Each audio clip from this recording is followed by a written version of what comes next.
Seriously ভাইজান বর্তমানে আমাদের বাংলা ইন্ডাস্ট্রি দেখার পরে একটা জিনিসই বলতে লাগে যে ভাই খেলা তো চলতেছে ভালোই, কারণ এখন আমাদের ইন্ডাস্ট্রি সে আগের মতো নাই।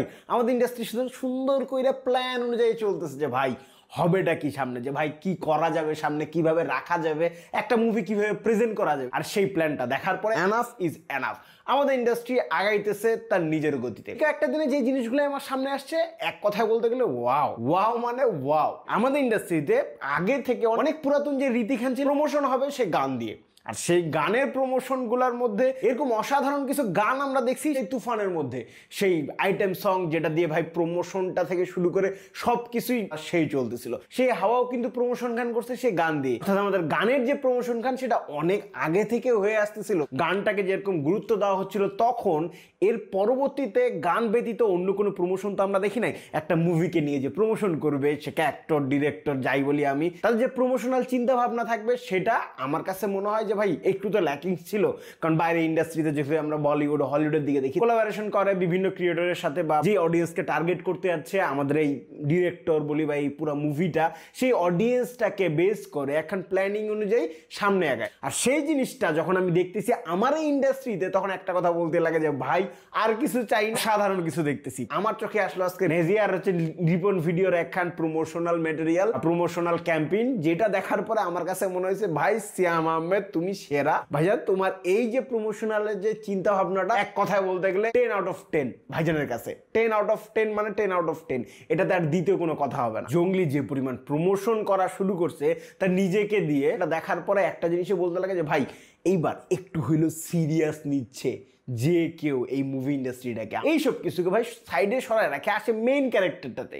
হ্যাঁ, আমি বলছি সাকিব খানের কথা। আর এই সাকিব খানের বরবাদ রীতিমতো এই ইদানিং টাইমে যে পরিমাণ কাণ্ড কারখানা চলছে, সেন্সর বোর্ড থেকে শুরু করে ভাই সব কিছু, সেগুলা দিকে তো দেখতে যাবো না, কারণ ভাইজান ওই একই জিনিস। কারণ এই সব ফাউল পেঁচাল পাইরা ভাই সময়কে নষ্ট করে লাভ নাই। আসি মেইন পয়েন্টটাতে, সেটা হচ্ছে গান। যখনই ভাইজান চোরকি আর আলফাইকে দেখবো তারা নতুন কোনো কাজের মধ্যে ঢুকে গেছে, তখন মনেই করতে লাগবে যে ভাই একখান তো গান থাকবে, যে গানটা ভাইজান পুরো বাংলা ইন্ডাস্ট্রিটাকে মাথায় রাখবে। আর সেরকমই একখান গান হইতে যাচ্ছে আমাদের চাঁদ মামা। আমি কেন এই কথাটা বলতেছি, এই কথাটা বলার সবচেয়ে বড় কারণটাই হচ্ছে ভাই সেই প্রীতম, সেই ভাইবটা। ভাইজান আমি কিসের ভাইবের কথা বলছি সেটা অবভিয়াসলি সবাই জানে।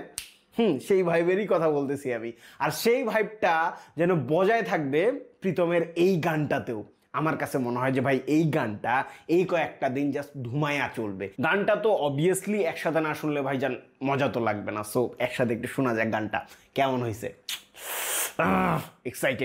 এক্সাইটেড কেন? কারণ হচ্ছে ভাই এই টাইপের গানগুলো না ভাই একটা ভাইব, একখান টোন দেয় আর কি, যে ফিলটা দেখানোর পরে মনে হয় যে ভাই কিছু একখান তো আসবে।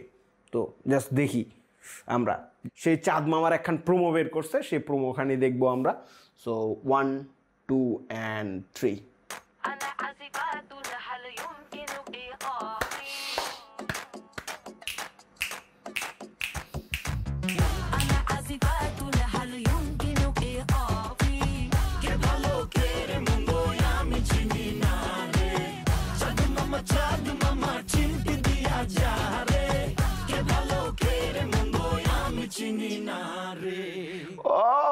কে ভালো কে রে মন্দ আমি চিনি না রে।